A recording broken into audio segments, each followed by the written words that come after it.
Don't even get 5. Call the meeting to order. Good evening. My name is John Samia, and I'm the chair of the Shrewsbury Select Board. On behalf of my fellow board members in the town manager's office, I want to welcome you to our March 18th, 2025 Select Board meeting. Tonight's live broadcast is being brought to you by Mark Serra of the Shrewsbury Media Connection. Tonight's meeting will also be available via the Shrewsbury Media Connection on YouTube starting tomorrow, where all previous meetings are also currently available. Before we begin, I ask that our members introduce themselves. I'm Beth Cassavant. Teresa Flynn. Carlos Garcia. Michelle Conlon. Kevin Mizikar, Town Manager. Justin Dobson, Assistant to Town Manager. And again, I'm John Samia, Chair. Next item on the agenda is a meeting with the Municipal Facilities Optimization Committee to review and discuss project update. Mr. Mizikar. Good evening, board members. As committee members and the project team make their way up, we're going to hear an update on the cost estimate for the project, which has increased over time. We are working our way towards the 60% design level, and I know the committee has a couple options for discussion and consideration tonight. So I'll turn it over to the chair of the committee, Mr. Pat Pitney, to advise the board on. Thank you, Mr. Manager. Good evening, members of the Select Board. My name is Patrick Pitney, and I'm the chair of the Municipal Facilities Optimization Committee. Joining me this evening are committee members from the Select Board, Vice Chair Beth Cassavant, from the Town Manager's Office, Assistant Town Manager Keith Baldinger, and at-large members Mike Liberty and Steve Walsh. Also joining me from our Owner's Project Management Team, Vertex, is Steve Theron. From Fontaine Brothers, our construction managers, Dave Fontaine and Ryan DiPasquale. And from our design team, HKT Architects, Amy Dunlap and Rick Almeida. We also have, I'm sorry. I'm usually in the back, I understand. I'm sorry, Tim. And I would remiss, in addition to Tim, I would be remiss in introducing our linchpin, Justin Dobson, who kind of holds everything together for us. I am here tonight on behalf of the Municipal Facilities Optimization Committee to provide an important update regarding the DPW and Town Hall project. As you know from last week's meeting, recent cost estimates significantly exceeded our original project budget. The project team has worked diligently to revise the project scope and identify cost-saving measures to maintain the goals of the project, but the estimate is still above the original project estimate. I want to emphasize that the need for these improvements remains critical. The water and sewer building is outdated and requires replacement. The DPW garage requires essential renovations to support safe and efficient operations.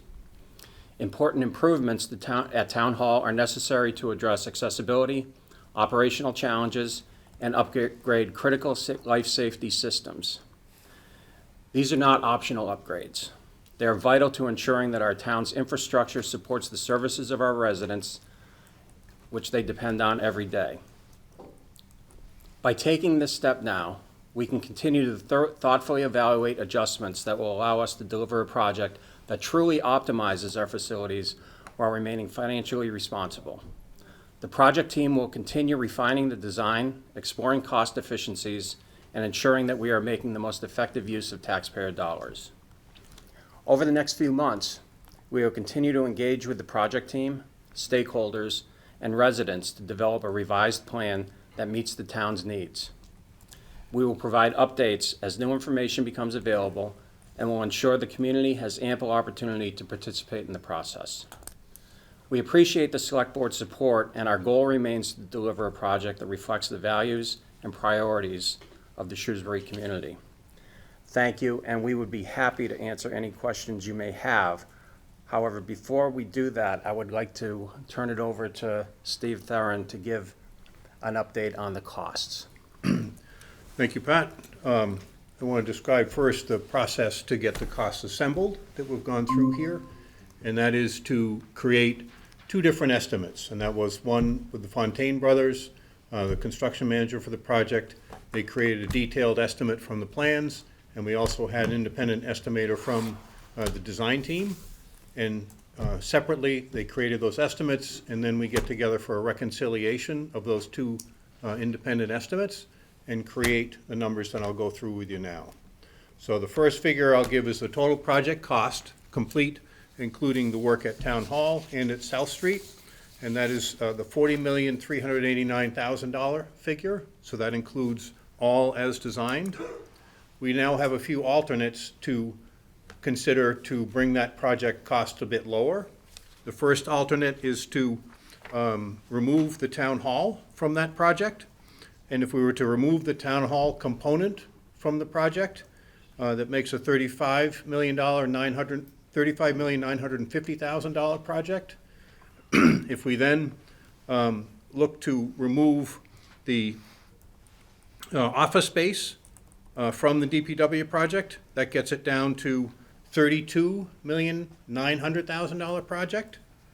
And then if we, from that project, we looked at the fuel island. There's presently a fuel island at South Street. If we leave that fuel island in place instead of replacing it, which that project and numbers I've described so far include replacing that with a new fuel island.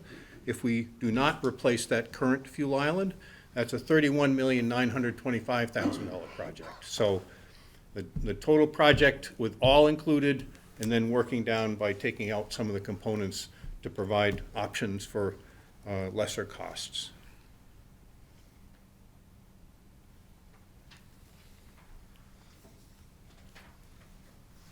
And I think we're open to any questions you may have. I'm sure there are several. Okay, questions? Teresa? So I apologize if I missed this. You're recommending, we were on a path where this was going to special town meeting, and then on the May ballot. Did you basically say you want to pause on that to continue this analysis? We have not said that. What we are providing you with is an update now with the current numbers as they stand with the alternates. And we want to bring an update to you. Right. And so that you have all the information available so that you can then discuss. I understand it's our decision. I didn't know if you had made a recommendation, but from what I'm hearing is you need more time to fully explore all of these cost alternatives. If it's the pleasure of the board to move forward for May 6th, we're in position to be able to do that. Okay. Thank you.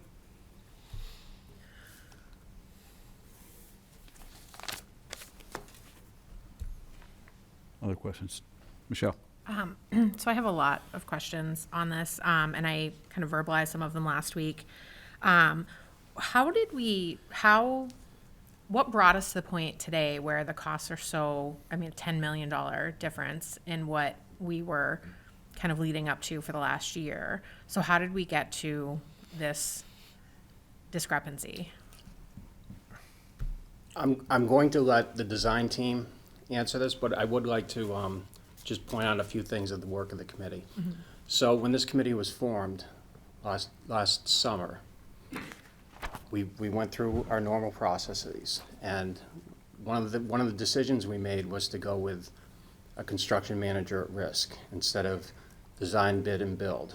Mm-hmm. We got our initial number from the designer, and if we had gone design, bid, build at $32.5 million, we'd be committed to that number, but now we'd find out that we're at 40 million and we'd have to be asking for more money. Mm-hmm. Because we went construction manager at risk, there's a process to that. You get the initial number, and then which is about a 10% design completion. You then continue to 60% design, which really matures the numbers significantly. And through that process, as these numbers were reconciled, these are the numbers we came up with. The whole project, the full scope at 40 million, and then the alternates. I can have Dave Fontaine and Steve speak to more of the market conditions that drove this number, but this was the process of the committee that we went through, and this is the decision. This is why we went with construction manager at risk, so that we would be coming to you with the correct number, not just a number. Okay. I'm Dave Fontaine. Fontaine Brothers, we're the construction manager. We also were the construction manager at risk for the library renovation the Beale School project, and recently the police station project, all of which were brought in, on or actually under budget, on schedule. So, like, just for me and as a company, like the, continuing that reputation in town is very important to me, and I understand the questions around it and want to speak to it. So going back to the fall, Fontaine was just procured as the CM over the last several months. In order to procure a CM, you actually need to go through a process through the Inspector General's office where you're going to move the project forward. You request to go under 149A, and they approved that selection process. So you can't bring a CM on really any earlier than the team did. Some towns, as Pat and Keith have said, choose to go design, bid, build. You don't have a CM on board for any part of the project. You just bid it. You hope that it's on your budget. One of the values of bringing a CM on at this stage is that we, as the builder that would ultimately be responsible for telling you now and 6 months from now and 2 years from now what we think the project will cost, are involved at this stage where you haven't fully committed to any significant cost on a percentage basis, right? So as much as we wish that the news was different, I think that it's also proactive to be in the position now to talk about it and adjust things as needed. As Pat said, we've reviewed, the earliest estimates, right? And those estimates were informed by, best assumptions at the time from the architects of, similar projects, of past projects, right? One of the things that's difficult about a DPW project when you compare it to a school or a police station or fire is that these are more unique projects, right? There aren't, the comps. This isn't just a metal building at 60,000 square feet on a new site. This is, has addition renovation components, has phasing components. And those are things that as, the contractors get involved in it, right, the costs show themselves better now than later. Another thing is that over the last several months, like with involving HKT and moving forward through the design process, there's been investigative work done, there's been soil boring work done, there's been hazmat work done that again, is the point of it is to understand what you'll be undertaking before you are in the bid stage. So I think that, when you look at the early estimates compared to now, it's not uncommon for, early level conceptual estimates, as they move forward to have been on the low side. I think that, something that we just want to reinforce is that the process to put this estimate together included, market input from 30 to 40 subcontractors, including the subcontractors who worked on the police station, who worked on Beale, who know the town and the requirements, the level of quality. And it also, includes local subcontractors. Another thing with this project is we now have pricing that's incorporated in here for the specialized vendor components of this project, which independent estimators are really not often able to get, right? You have cranes, you have fueling systems, lubrication systems. Like, we're building several of these projects currently and getting that pricing regularly. So I think that, when you look back to the fall and that early pricing, obviously there's a significant delta. There are many factors, but I think that the pricing that we have now includes reasonable contingencies for escalation, for design. And while we can't speak exclusively to, where it was then versus where it is now, we do feel that the pricing as presented will hold up through the course of the project. And, even if we go through the bidding stage, 6 months from now, et cetera, we feel that this is likely about where the pricing will land for the scope.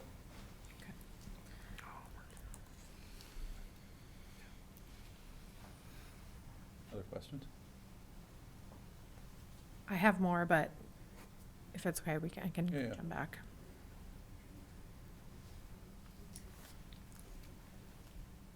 Want to jump in? Go ahead. You're good. You're all set? For now, yes, thank you. Okay. I guess I just want to speak to kind of the work that the committee has done, over the last several months. I know we've met probably 26 times right now. It's been a compressed timeline, but we certainly have put in the time by adding additional meetings. I think as you said very well, there's no one reason for why the project would have exceeded the original design budget, except for that the original number was just low. And I think hindsight being 20/20, right, we probably should have had more of a range than just saying this is the number. We kind of backed ourselves into a bit of a corner now with this because we've been talking about it and the community expects one number and the number is significantly higher. I think that the critical needs that exist in these buildings have to be addressed, right? So if we decide that we're going to postpone and we're going to pause right now and kind of, hold off a bit on this until we have a clearer picture of what the scope can be and what the budget is going to be and how the numbers will change, I think we need to make sure that we keep the need in the forefront of our minds, because it isn't something that's going to go away, and these aren't buildings that we can address in our regular operating budget. The building committee was tasked with bringing forth a project that optimized town hall operations as well as DPW operations, and clearly we need a little bit more time to be able to do that. It's not going to really meet the long-term needs of the community, I think, if we go forward with something that's less than what we originally intended. I have a lot of confidence in the design team and in our project manager and also in our construction managers and our town staff, to guide us in the right direction given a little bit more time.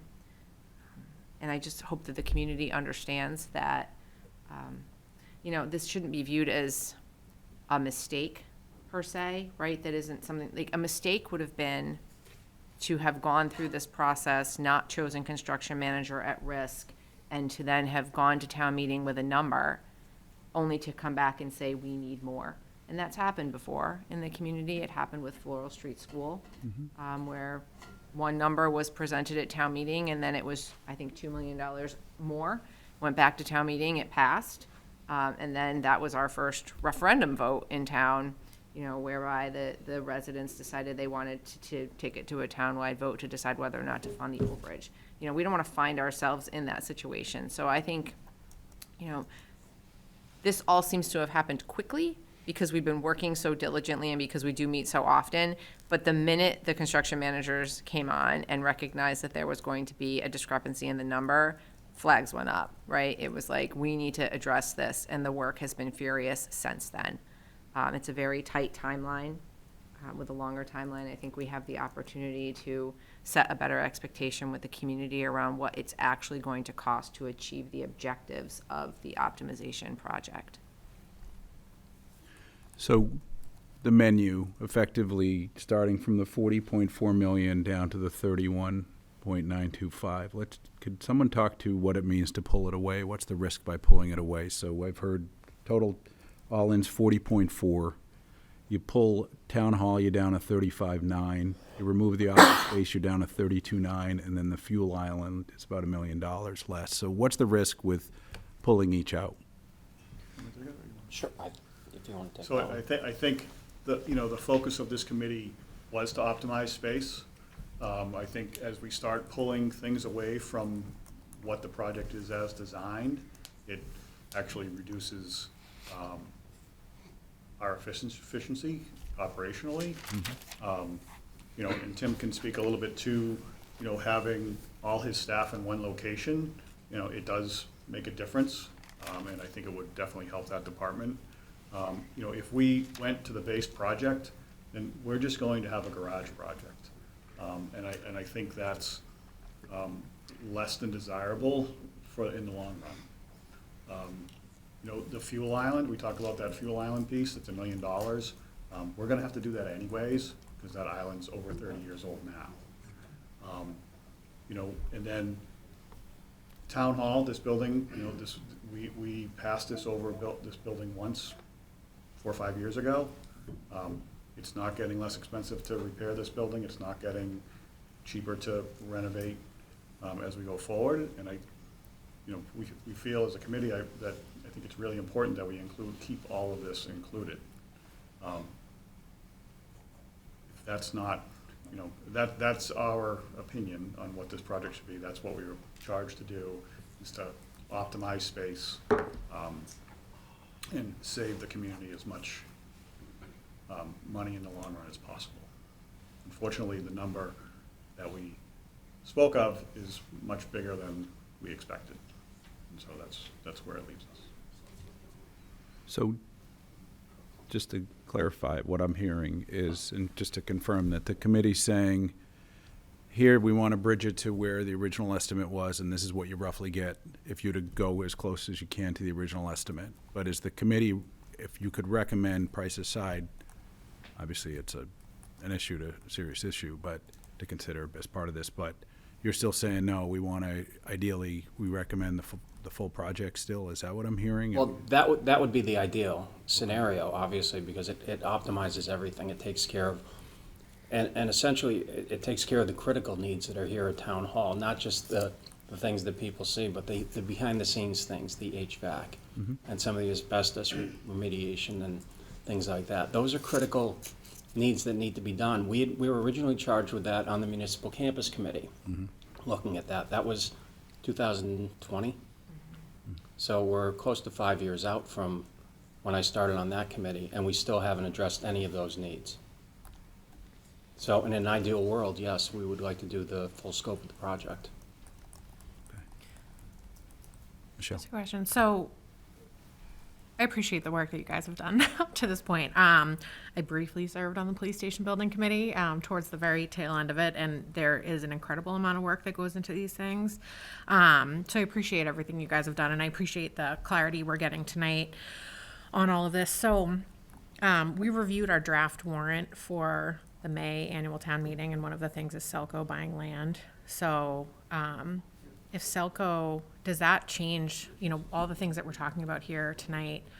If Selco is potentially leaving Town Hall, does that change the scope of what we need? And is, given everything that's happening right now with the price changes and potentially changing the scope of this project, if conditions at Town Hall are changing, does delaying this off of our, special town meeting and Maytown ballot, does delaying that kind of allow us, I think it allows us more time for more clarity on exactly what we'll need, what our Town Hall needs will be, what our DPW needs will be. Like, I feel like, just given the timeline and the magnitude of these changes, the right thing to do might be to delay it. As much as I was very proud of this project, and I felt like the reception in the community has been positive. They are very necessary changes. All three components of it were very necessary, and I think to pull back on any of those right now would not meet the needs of our departments of our town. And so, having a $10 million price change like 6 weeks out from it going to a vote of residents is that's a tough push for me. Like, I feel like people have such little capacity to stay informed and engaged on everything that is going on, and a change of this magnitude this close to a time when residents would have to make these decisions for something that will cost them money I'm having trouble wrapping my head around that. So just given, everything that's happening, potential of Selco changes in the building, Town Hall, I feel like the best thing for our community would be to delay it, as much as I don't want to, because these things are important. I don't know. I can speak to escalation if that makes sense. Well, Michelle, I understand everything you say. I wish I had a crystal ball. I don't know. I've heard about Municipal Drive clearing out. We don't have a timeline on it. That can certainly change the scope of the work that we did if we knew when it was. I think Steve can speak to the cost, but if we do delay, and again, that's up to the board. If we do delay, it's not going to come back cheaper down the road. And I think Dave and Steve can speak to the escalating costs and the risks involved with doing a delay. So the cost escalation for a project, when you go through a project estimate, is whether it's the 60% or wherever you may be. So if you do a 60% and then you do a 90% estimate, part of that estimate is to forecast and say, at 60%, we're going to actually start to buy this project in 9 months. Or later on, you say we're going to buy it in 3 months. And you escalate the costs, the entire costs of the construction of the project by a typical escalation now is in the 5% per year range. So over the past handful of years, we've seen anything but typical.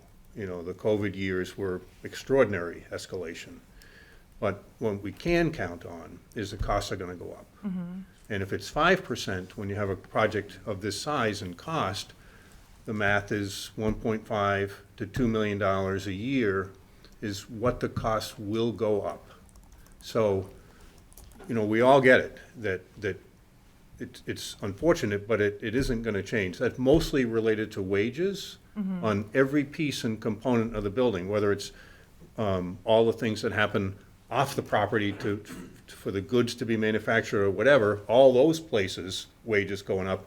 And on-site, with the prevailing wage requirements, those are already scripted as to what those increases will be. So it isn't fictitious at all, what the escalation will be. So that's the balance, is looking at the time frame that you might put things off, but there is a cost increase to that, and it's real.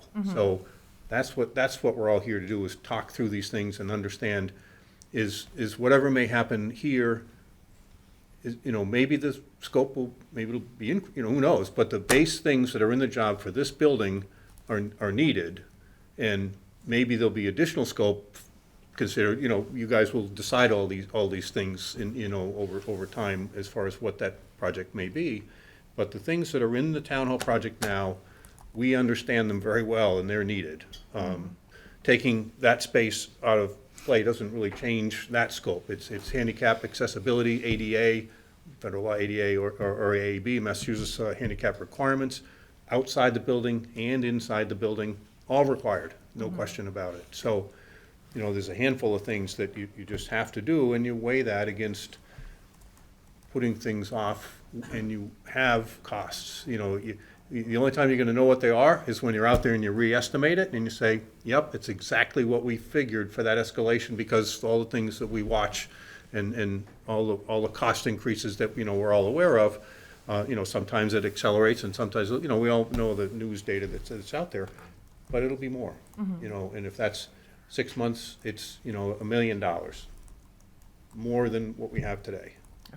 So that's the challenge, is trying to, do what we all do, is manage these things and make hard decisions when, it's more, but if we say, well, geez, it's kind of quick, you wait 6 months, it's another $1 million. That's the unfortunate reality of it. And I would just like to add, in terms of the numbers, we're talking about, everybody's talking about a $10 million delta.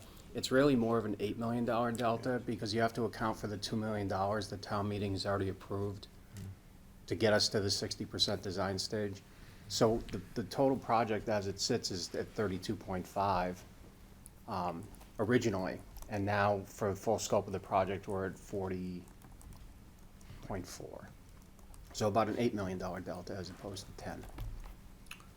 So what I see tonight, there are a few issues we have to figure out. One is project scope, okay? So we've been given a menu, anywhere from stripping it down to get as close as possible to the original budget, up to what MFOC was originally tasked with, and getting apples to apples. Second one is timing, right? Do we want to take it up today? We could even take it up to 25th, if they want to digest it, or some additional information that we need. It's a lot that's being put in front of us. So that's the other question. And then, obviously, when we take action, it could be tonight or the 25th without impact to the schedule. But I think that it's scope, and what do we want to do given where we are today, and when do we want to do it? I think are the three questions in front of us. Can I just go back to one question?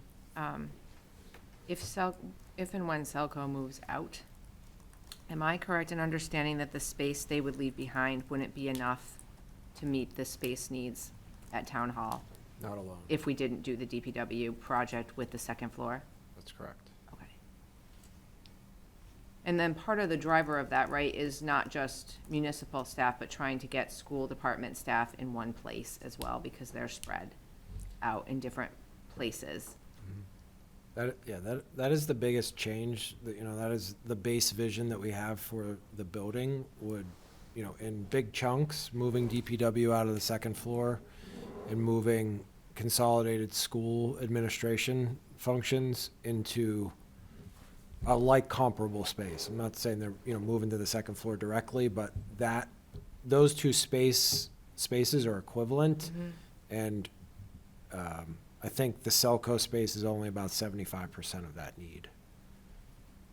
I mean, let's be clear, we're never gonna not use the space, right? Like, we have no real meeting space in this building anymore, and no space for employees to take lunch breaks that isn't doubling as a mail room and copy room, right? So we've cannibalized all of the space, so I don't think that, Selco leaving would only be a bonus, and I think also helps us not having to expand this building. I wouldn't want that to be a reason to not consider the space at the DPW for the DPW.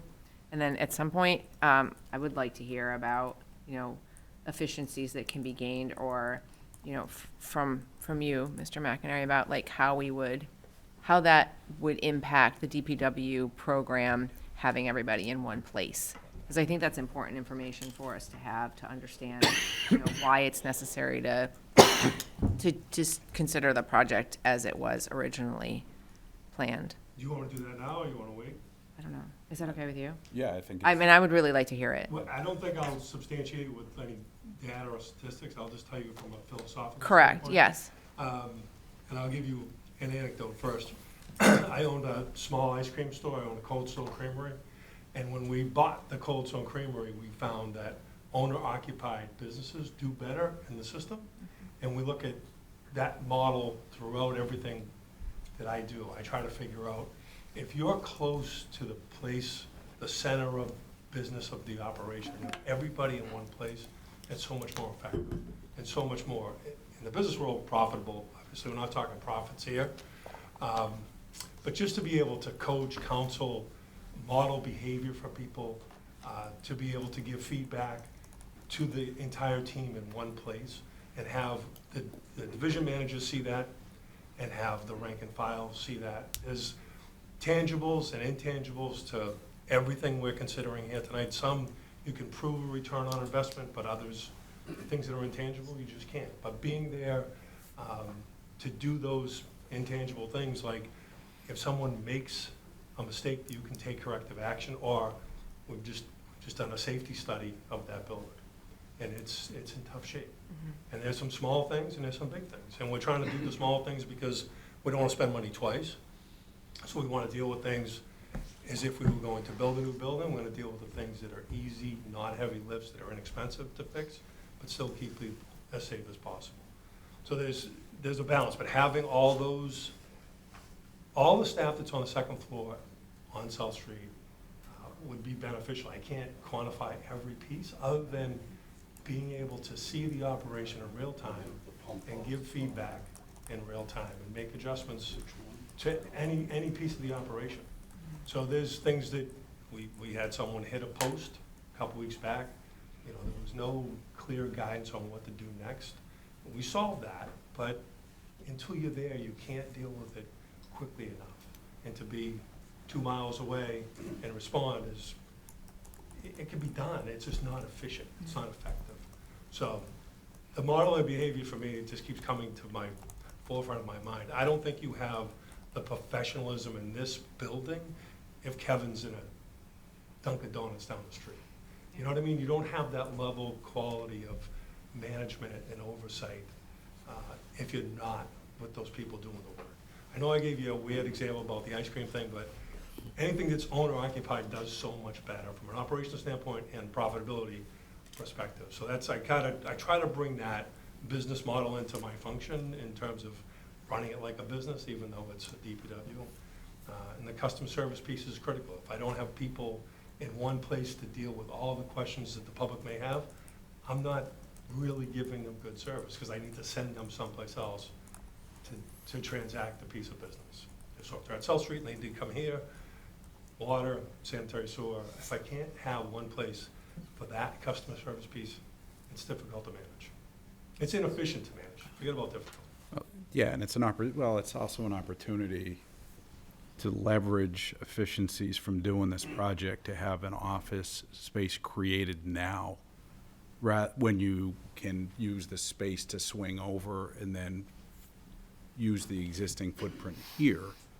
Makes sense now rather than doing it later, to just invest in the garage. While the garage clearly needs to be invested in, the whole point of the committee is to look for efficiencies. That is, to me, one of the main efficiencies. It's operational efficiencies, but it's also using the opportunity of having a project and addressing it at this time rather than doing a piecemeal. Question for you, Kevin, is tax impact. So if we're looking at the difference from where we were originally estimate to say the 40.4, what's the preliminary impact?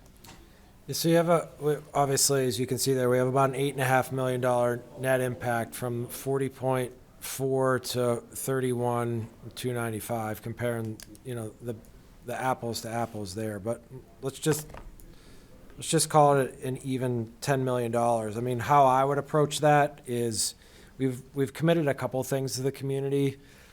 We've committed to not increasing our utility rates greater than 5%. In the previous model, under the $30 million build, maxed those out, or we utilized all the resources available on the utility rates. So I think utility rate contribution has to stay level. So when we look at that, $10 million round number, additional costs that would fall to the tax levy, we're in a really good position right now with free cash. We're above certified levels, or above policy level by about $2 million. Revenues for the current fiscal year will allow us to get, stay well above policy level. So I would project using $2 million in free cash to buy down some of that $10 million. We just sold an easement on Centec Boulevard for $225,000. I'd propose that we use that. So we're looking, somewhere around a $7.5 million additional increase on the tax levy. The other commitment that we made outside of the utility rates was to actually not have this project increase taxes because we have so much debt falling off of our debt service schedule. We wouldn't be able to hold that, but because we're starting at a no year-over-year tax increase, I would project the year-over-year tax bill would be a $60 increase to the average single-family home. So, that means the full debt service for this project would be somewhere on the average single-family home tax bill would be about $170. So, in total, but again, because so much debt is falling off, that the net impact year over year for fiscal year 27, which would be the full year impact, would be $60 for the average single-family home. So so I understand, we're having a declining balance based on debt falling off. And will the taxpayer see year over year an increase? Yes. In fiscal year 27, it would be $60 associated with this project. And that's the peak. That would be the peak year, because it declines each year. The way we're structuring this debt, that's correct, yeah, So $60 for the full year, correct, so like $15 a quarter, like $15 a quarter. correct.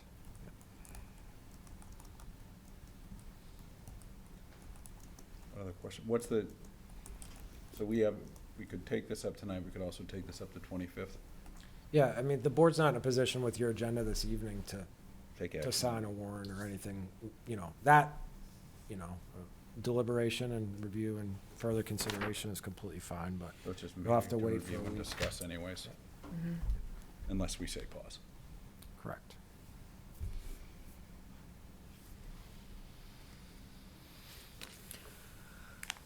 I have another question. Go ahead. With the market right now, with looking at tariffs on steel and things like that coming in, I know we get a lot of our steel from Canada. What are we looking at impacts, like economic impacts of this project? So right now, we're looking at, current numbers at the 60% design phase. Is it anticipated with market fluctuations, what'll happen, that we could potentially end up being under budget? Or over budget, under, Yeah, so in building this estimate, right, we price, things in the market as they are today. as far as all the line items and everything. We get subcontractor feedback, we get 2 or 3 prices, we try and carry, not necessarily someone that we think is concerningly low, someone we're confident can do it. And then there are line items that are included in the estimate for design contingency that allow for, continued progression, a little bit of owner scope that needs to get put in. There's also a line item for escalation, and that's a separate, distinct line item. And we've carried a little bit higher rate of escalation now than we traditionally would for a project that would be bidding in this time frame if it stays on the current track, where it really be procured between now and the end of the year, ideally. And that rate between the escalation that we've carried, right, and the current day pricing, it reflects, today's impact of the current tariffs and everything that's in place. Obviously, in the news cycle, we all see that can change rapidly and without, anyone's control.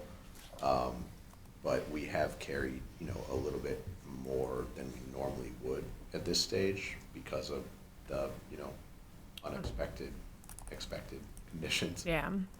So, if you had wholesale changes or something, obviously, that's difficult to account for. But I would say that we're confident that the number that we presented, right, which, the 40 point whatever for all in accounts for what we know of and what we reasonably anticipate for the conditions, having been through this in the first administration as well with, the tariffs and everything.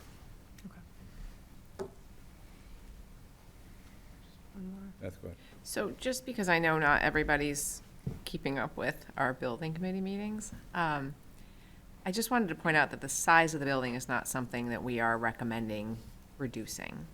That it was already reduced as part of the initial cost cutting from the first design. Is there someone that could speak to just briefly why the size of the building, we know it's right size for the program, just as a way to provide that information for anyone who might be interested, and why we're not talking about the size? I can speak to the program a bit, and certainly our designers can as well, but you guys, you want to speak to how you create a program? I know the program is what you then implemented, but just to use more normal words beyond program, that folks may not know what that even means. So, yeah. So the building program is something that gets developed right at the beginning of the project, and the process involves a lot of intensive interviews with the end users to find out what their space needs are. Typically what happens is the designers go and visit their existing spaces and try to get a real good sense of how their operations work. We don't want to just look and see the size of a room that they're in, but how do you use that room? Are you having members of the public coming in and interacting with you? Do you have safety concerns? What kind of equipment are you using in that room? There's a lot of in-depth conversations that go into it. We photograph the spaces. We see what works, what doesn't work. We look at industry standards, practices, things that we've done on other projects. And we put together a program. It's a spreadsheet that talks about the different rooms, what their needs are, how big they need to be, any sort of specialized equipment that goes into them. And then it becomes a bit of an iterative process with the client. We talk through that, make sure on paper it looks good, and then it gets vetted in the first designs that get presented. We did not develop the program for this project, so Steve, I don't know if you want to talk a little bit about the history and how this program was developed. Sure, it's exactly the way Amy described. So all of the interviews took place, and then the detailed spreadsheet was created by the first designer, and then all those spaces are put on a plan, and the design of all that and the adjacencies of the various spaces are created with that, and that, as Amy said, then that gets reviewed with the client. Fortunately, we have an incredibly knowledgeable client here who knows the building as well as anybody does. So the operations and the adjacencies and the spaces needed, there's a tremendous amount of knowledge, to look at a plan and say, geez, if you just work this like this and this like this, shrunk this a little bit like this.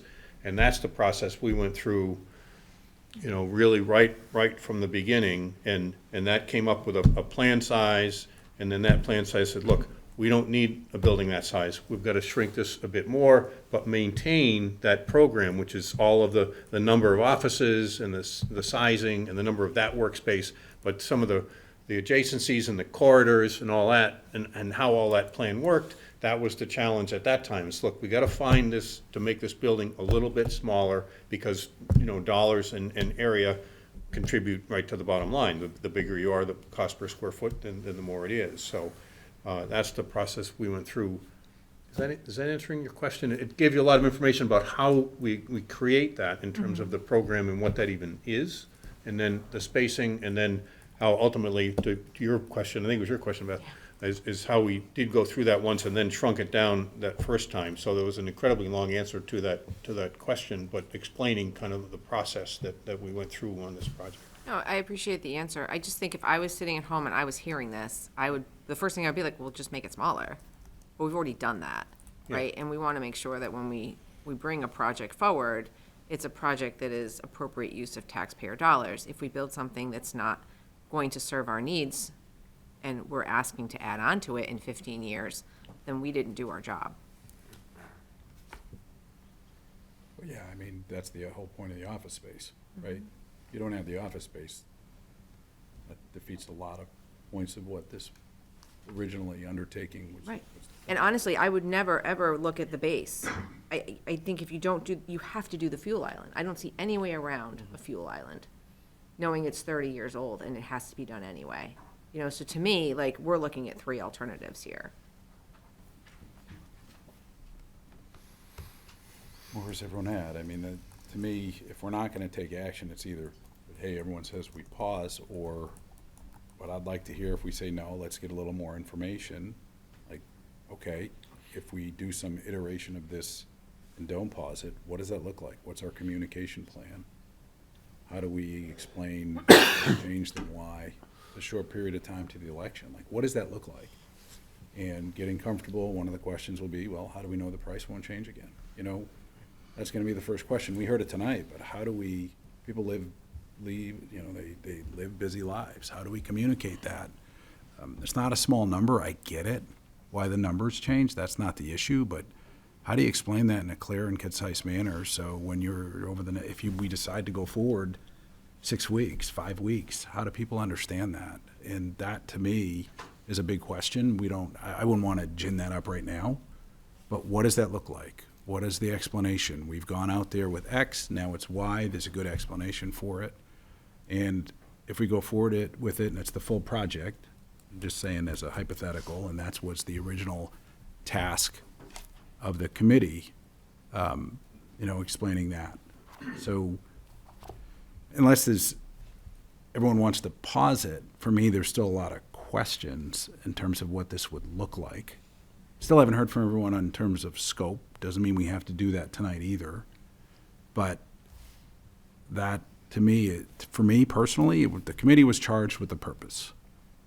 The purpose is what's presented, and the only option would be either the full scope or look at town hall. And understanding that's life safety, HVAC, 27-year-old system, or whatever it is, you're kicking the can, you have no idea for how long, could be a year anyways, nothing that's worthwhile anyways, and costs are only gonna go up. So if I'm at a full scope of the project, what does this look like in explaining, understanding, again, okay, how do we communicate the change in tax bill? I'd like to see that graphically. We had a nice graph with it rolling off. And then really make the decision next week, but that's if there's a willingness to do that or pause. And that's what we need to determine. Within this agenda, can we determine that tonight? Well, We can't vote on anything. We I can mean, we just could get a discuss it se- and vote next you- week. Yeah.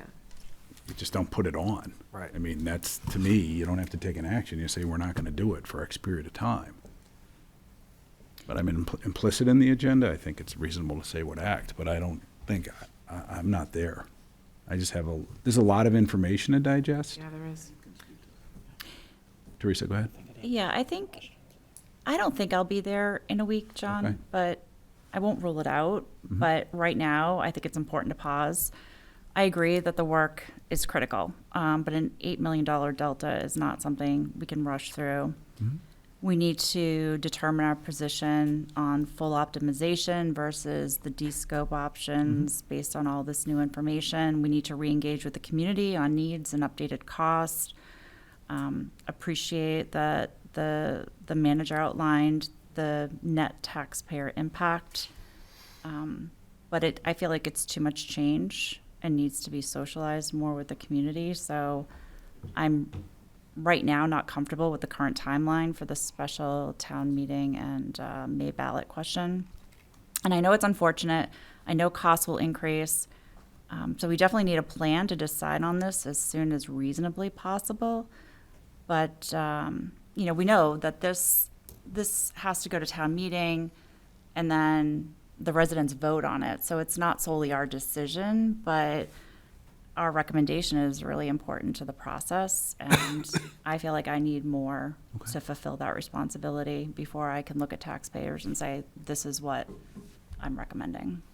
So again, we could rally over the next week. I think my concern is that it doesn't allow time for Community feedback. Okay, Right. that's a fair point. That's a good point. Carlos? Yeah, Mr. Chair, I agree with that, and I appreciate all of you being here and answering our questions. Where my head is at is I would like to pause and think on this more, and also do some more homework internally. And I think to your questions about communicating out to the public, that's very important, because I think one of the things that I hear out in the community often is that perhaps some of our decisions feel rushed. Okay. And so I think this pause will give us some time to really think about the scope. I appreciate that we have a menu of options, as you said, to look at and review, to see which direction that we really want to take this. And to Ms. Flynn's point, town meeting will have to make a decision, and then ultimately the voters. So I think that time will allow us to communicate out better to the community what the needs are, what the scope will be. And I know that we have scheduled some engagement sessions, so just want to make sure that, I think there was one supposed to be tomorrow. Is that one canceled, or I don't know who best to answer that question? That was our general thought, to cancel tomorrow night. Yes. To cancel it? Okay. And I certainly, when those are, I don't know if you'll keep the April ones or the future ones, but whenever more are scheduled, to use those opportunities to make sure that residents understand fully what this ask is, so. So maybe at our next meeting, what I'm hearing is consensus that, let's pause, but maybe worthwhile at our next meeting to talk about what that engagement looks like. Yep. We're hearing a lot about that. How do we engage with the community? I think we can still use sessions. We can pivot a little bit, but explain exactly, here's the menu. Yep. Here's why we believe that we go with the original recommendation, the original charge of the committee, if that's what the recommendation is, which I heard that, it makes sense to me. But explain what it means and what it means for the taxpayer, and get feedback. I think it's worthwhile. And we can use next meeting to say, what does this look like? And how do we consolidate or condense a lot of the great information that was provided tonight, but when someone doesn't have a half an hour to watch our meeting, how can we get it in an FAQ? I know it's more complicated than that, but how can we explain in 2 pages what we've done, why the change is needed, but why we think we should still go forward? I think that would go a long way. And we can still get there, I believe, but let's take the time to make sure that residents have had an opportunity to be heard, and we've had a chance to explain the good work that the committee's done. Mr. Chair, Sure. could I just add one thing, please? Sure. You had mentioned that, I think it's a really important point. You had asked the question, how do we go to the public and say that the price isn't going up again? Well, now that we're at the stage we're at, we're pretty confident around the number. And because this project is 149A, construction manager at risk, we will be setting a guaranteed maximum price that we will not be exceeding. So once that number is set, you can be assured that the project cannot go over that number. So there should be some confidence for the community that once that number is set, that will be the number. Yeah, that, Mr. Pitney, that's a big piece and a big piece to explain, because you know that's gonna be the first question someone's gonna sure. ask. It's like, well, it was this then, and now it's that. How do I know it's not gonna be this going forward? And that's a fact, and you have that, and you know what the cap is gonna be. Again, I think that, it's a project that makes sense. Wouldn't have charged the committee, and you have done a lot of great work to get here, and we have very, sharp professionals helping us through the project. But the most important piece, and we have a great history of doing projects at or under budget. You think, look at the police station, the library, Sherwood, Beale, on schedule or before schedule in many instances. And we just want to make sure that when we move forward with a project, we can communicate clearly with everyone that, hey, this project's in line with what we've done with all the others that we've done recently. We're being future ready, and we just want you to understand what we're doing. So when we move forward, there's not that disconnect between all the good work that we've done to move forward with projects and a great history of having buildings that are 50-plus years, but also here to be able to communicate that well. Doesn't have to be necessarily even a long pause, but it's just got to be enough opportunity for residents to be heard and communicated, is what I'm hearing. But I'd also like to see an updated funding model, just to better understand, you know, the $60, you know, what comes off, and that's difficult, I think, to conceptualize without some slide. sort of a graphic, Okay. right, to make it clear. Okay. So could we possibly, at our next meeting, just look at a model of what, you had that, given that nice slide with debt rolling off, if we could look at that, but then also talk about a communication plan, at least, because it provides some clarity. I don't know what a pause means right now, so would be helpful to say, hey, you know, I don't even want to say it's X months or this or that, but what does it look like? And what's the best way to engage? And I do like the opportunities where members of the community can come by. It just may be information's a little different. I think it's invaluable for residents to be able to drop in and ask questions, see the current condition of the building. There's the reason behind it, which is sound as ever, but be able to explain the differences in real time and then get consensus from the community that way as well. Does that work? Okay. So we have another agenda item for next week, and then a couple other data points that we'll need to look at. But I want to thank all of you for your hard work. I know you've had, what did you say, 26 meetings?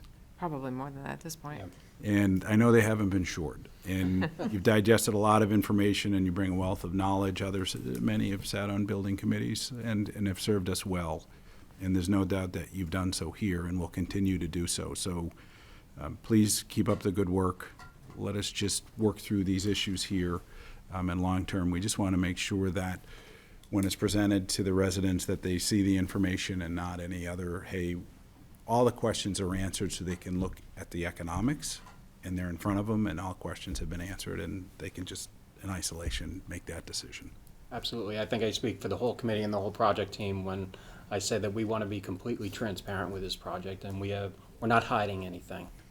It is what it is. Yeah, no, and absolutely. And it's just an opportunity to push that out too. Yes, absolutely, yes. You know, and agreed, and all the data's there. And again, we have history of project performance, exemplary project performance from, you know, MSBA coming by and using Sherwood as an example through everything else that we've done, and historical performance that validates everything that you've said.